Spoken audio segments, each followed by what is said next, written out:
sack Thomas Frank? I mean, listen, there's a conversation for that, but I mean, the fans wanted a change there. I just don't think they wanted this change. No, exactly. I mean, no one I spoke to, and I still live in North London, no one I spoke to was happy with that appointment in Igor Tudor. And it's nothing to do with him personally, but I think everyone just wanted to have someone in there knows the Premier League, knows the club, or plays a brand of football where you can get a reaction from the players. I'm not sure Igor Tudor's gone in there and really demanded the respect of the players. And I feel like the person that goes in there, whether it's short-term or long-term, they need to do that. Some news just into us, by the way. We understand that Igor Tudor will still take the news conference on Monday night ahead of their Champions League game against Atletico Madrid. Does that suggest to you that he's not going today? I mean, we've seen things like this happen before, where people have their press conferences and say they're going to be in the job, and then the next day they're not. So we don't know what's going to happen. All I know is it's a big few weeks for Tottenham. You know, they've got the Champions League games as well. They've got Liverpool. That's a massive game. They need to turn a lot around. Do you know what as well? Like, I watched that game yesterday, and I'm looking at that game, and the 19-year-old in their team, Archie Gray, is the best player.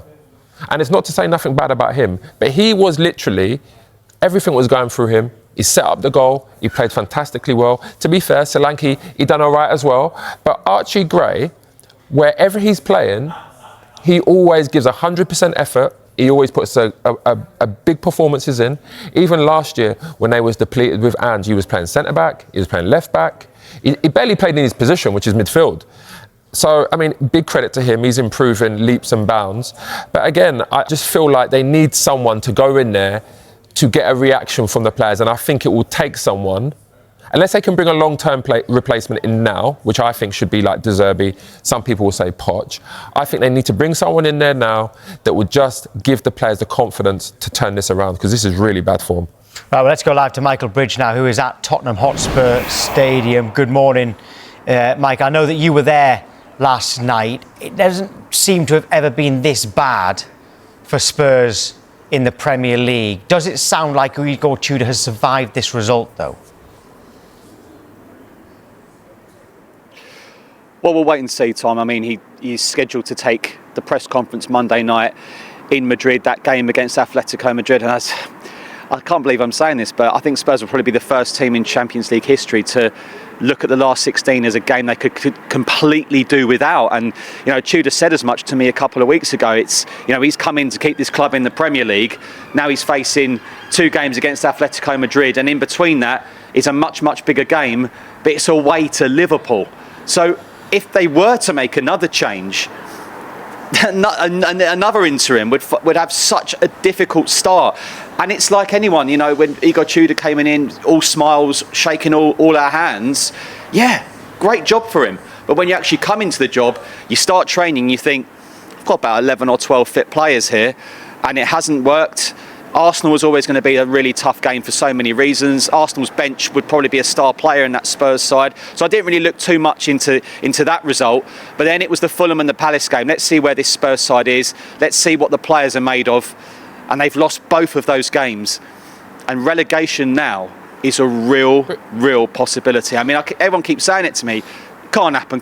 It's unthinkable. Can you imagine?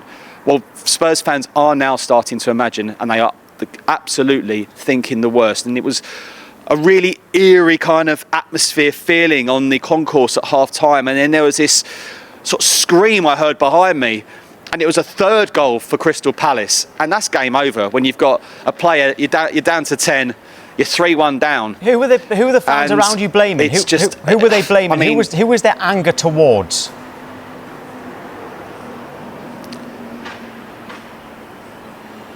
Look, I think they're baffled as to why they didn't bring anyone in January.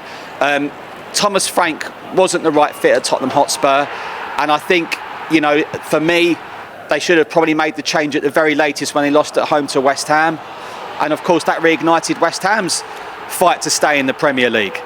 But there were so many incidents before then. There was the Bournemouth game when a few of the players were having a row with the fans.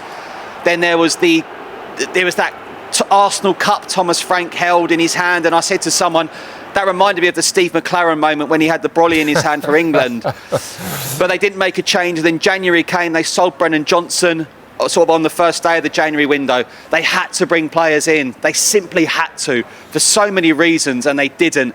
And now the squad is short. There have been more injuries. The Romero suspension, he's now coming back, but then Van der Ven's now suspended. And they're clearly missing creativity in the likes of James Maddison, Dejan Kulusevski, but they probably won't play for the majority of the season. So it's a real possibility, and I cannot believe I'm saying this, but Tottenham Hotspur could be relegated. Bridgie, first of all, did you stay at the stadium for the whole game? And secondly, I look at the talent of those players that are available right now. The talent of those players available right now are still better than the likes of, no disrespect, but they're still better than the likes of Leeds. Do you think it's a thing where it's effort, application, or do you think it's players that are saying, I don't want to be here no more. I don't like this atmosphere?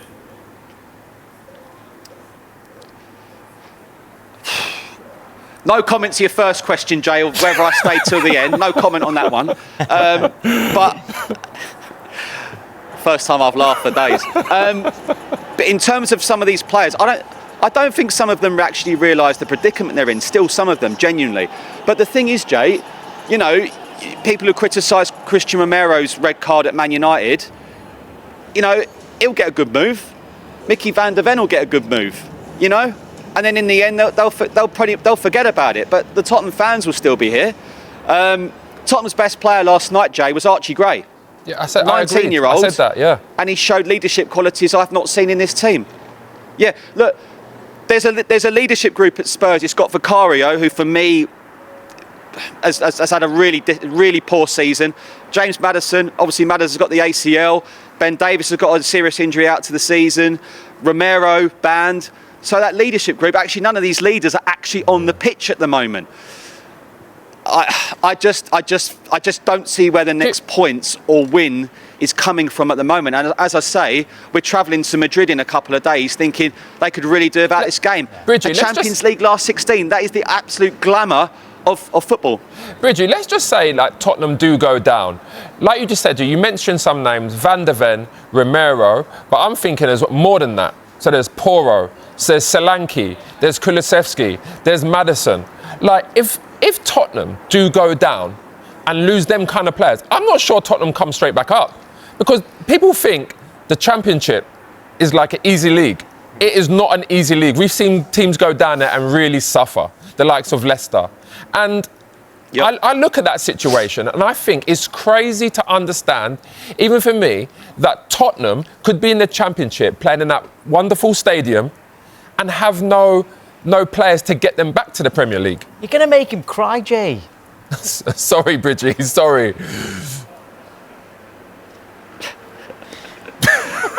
Joe, Ian Bill, I've got nothing left. Look, Jay, you're right. Look, you know, and also, also, Jay and Tom, the summer, when there's an international tournament, it goes in a flash. It goes in an absolute flash. So you'll have players going to the World Cup with their countries. You know, you talk about Mauricio Pochettino here. You know, when will the USA get knocked out? I don't know. It's utterly unthinkable, and the problem is that they were losing games week after week after week, and then they were winning the odd Champions League match and finishing fourth in the Champions League, and it kind of like overshadowed it. But the difference last year was that they could lose. Actually, do you know what? They got used to losing too many league games here, and it's caught up with them, and they can't no longer rely on the three worst teams, because West Ham will pick up points. Forest will probably pick up points. As I say, I don't know when Spurs are going to pick up their next points. I don't think it will happen at Liverpool. Then this Forest game in a few weeks on the Sunday becomes a monumental game. Monumental. But, you know, Spurs have already announced season ticket prices are frozen for next season. But that's still one of the most expensive in world football. But that's for the Premier League. So, as I say, it's utterly unthinkable for so many reasons. Someone said to me the other day, it'll be the greatest story in Premier League history. Oh, great. But I can understand why people say it. I can totally understand why people say it. Because look at this stadium and just look at it. You know, you've got, you know, it is one of the best in the world, but too many people enjoy coming here. You know, and as I said the other week, I've seen Conor Ben win here just as much as Spurs, you know, and then you've got the NFL here, you've got the Formula One here, you know, it is a wonderful stadium. And as I say, it is absolutely unthinkable. Yeah. But it can now happen. It can absolutely now happen. Yeah, it's a great story, but certainly not if you're a Tottenham fan. Michael, thank you. Thank you, mate. I noticed a load of messages down the bottom were saying to get Sean Dyche in until the end of the season. Right, Spurs fans, supporters of any clubs, right? There's such a big story. Get involved. We want to get the fans' perspective. We can do that now.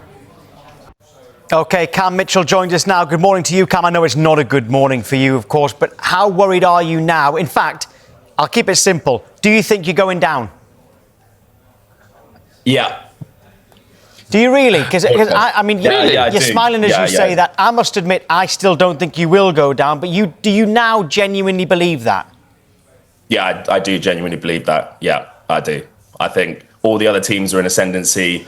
We are in a massive, massive problem. We are in a decline. Our squad's not good enough.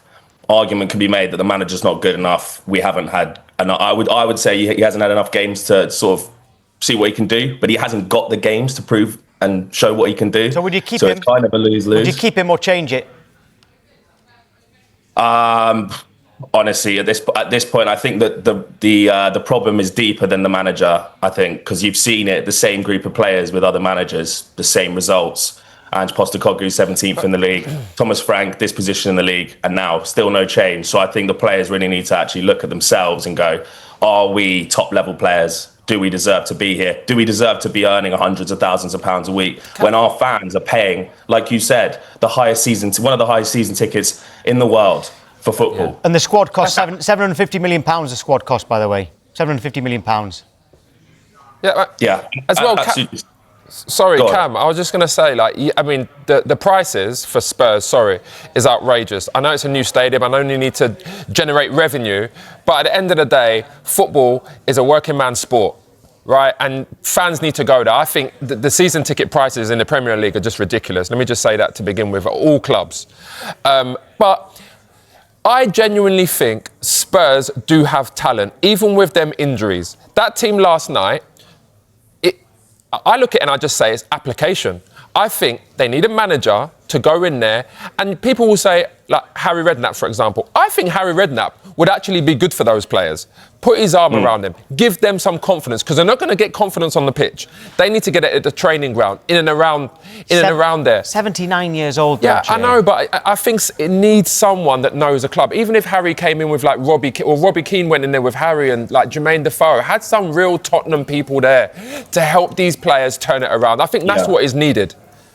I agree. I think he was the wrong man for the job, by the way. I don't think he's the right man, Igor Tudor. But I'm hesitant to sort of switch a manager. But also, at the same time, am I hesitant? We're already in the worst situation possible. So we might as well do everything we can to change it. Will they get a tune out of these players? One question I would ask about bringing a Spurs man in, Jay, is do these players even care? Do these players even care about having a Spurs? I said that, Cam. I think you're right. Like, I look at some of those players. I don't think they do. I look at some of those players. How would that help for a player? How would you see it? No, I'm saying, for example, I look at Romero. Romero, it's been on the cards that he could be leaving Spurs. This is an easy way out for some of them players. Because if Spurs go down, like I said before, Cam, the likes of Van der Ven is gone. Romero is gone. Poro's gone. Kulusevski will leave, I'm sure. Maddison, he's going to want to play in the Premier League. Solanke, he's going to want to play in the Premier League. I mean, the only ones that would stay are the people that have really low stock. And then do you trust them to get back to the Premier League straight away? So I think it will be catastrophic if, Tottenham go down. And some of their managers, because agents, it's all about business. It's all about getting the most money they can for their players. They'll probably be saying, you know what, keep doing what you're doing, and then we'll see what happens at the end of the season. But this could be an easy way out. They're shopping around already. You know it, Jay. You've worked in football. You know that this has been happening. Van der Ven's agent said some stuff back in January about this. Yeah. So the writing was on the wall from there. The players really need to. I think it's an absolute disgrace, to be honest with you guys. I was at the stadium last night. Again, like Michael, no comment to whether I stayed the whole match or not. I'll take that as a no. I think it's well within the fans' rights to do whatever they want. They pay enough money. It's a midweek game on a Thursday. Everyone has work in the morning. Unlike these footballers who can just turn up and do whatever they want and still get paid 100,000. These fans that turn up to the stadium every week, week in, week out, putting in more effort, I would argue, than these players. Some of these players, right? I'm not going to throw all of them under the bus. Archie Gray was fantastic last night. He was the only one. Amazing last night. The only one trying. But if that's the case, you've got a 19-year-old leading the team or trying to. It's a shocking state of affairs. And I'll be honest, if you were to ask me who the main person to blame is, you know what I'm going to say. It's the board. It's gross negligence. In any other business, apart from football, this is allowed. But any other business, they'd be ripped away from the business straight away. This is absolute gross negligence. With the number of injuries we have, with the money that we pay as fans to go see them play, and you sign one player in January in Conor Gallagher, and Sousa, left back, who's about 18 years old. Absolute disgrace. I'm sorry, it's an absolute disgrace. Cam, I know what you're saying about the fans can leave whenever they want, and you are right, and there's no way I would, as a football fan, criticise football fans. But do you not think they do need you? Okay, if you look back at clubs who've been in relegation zone, Everton have done it several times where the fans have dragged them over the line. Sometimes Sunderland fans have sucked the ball into the goal when they've been in a relegation battle and got over the line. It can't help when your fans are leaving at half-time. I know you can leave whenever you want, but it can't help. No, but I will say this. The fans at the start of the game yesterday, yes, it's nervous times. Yes, there's a weird atmosphere in the stadium, but none of the fans were not cheering the team. We fully got behind the team. It was louder in the first half at parts of yesterday than I've heard all season. The fans were up for it. I think the fans can't be blamed in this scenario. I hear what you're saying, but there's just no way. They're certainly not to blame. Certainly not. No. I'm saying that. Could you do more? I don't think that helps, is what I'm saying. No, but listen, even me yesterday, fans. The thing with fans is we have unwavering optimism. So even as bad as it is, I'm going into the game supporting the boys, expecting a win. This has been clouding, I think, a lot of Spurs fans' opinion of the club for a long time. We love the badge so much that it clouds about all the little things that have been happening over the years that have just slowly meant that we've ended up in this position. This hasn't just happened overnight. This has been a slow process, and I think we as fans have been through the whole thing. So I would say, do the fans need to stick with the team? Of course. Am I going to be at the next home game? Of course I am. And am I going to stick with it as much as I can? Absolutely, I will. Are you going to buy another season ticket? No comment. Right. Okay, Cam. I mean, guys, like what a joke. Michael was right. I mean, we're going to have the most expensive season ticket. They've frozen it, by the way. It came out last week that they've frozen it. He said that. That's still one of the most expensive in the Premier League, and it might be in the Championship, frozen like that. Are we for real here? Is this serious? Okay. This is what I'm talking about. Gross negligence. How is this allowed? Thank you, Cam. All right, Cam. Thank you. Thanks very much. Sorry, guys. Tottenham fans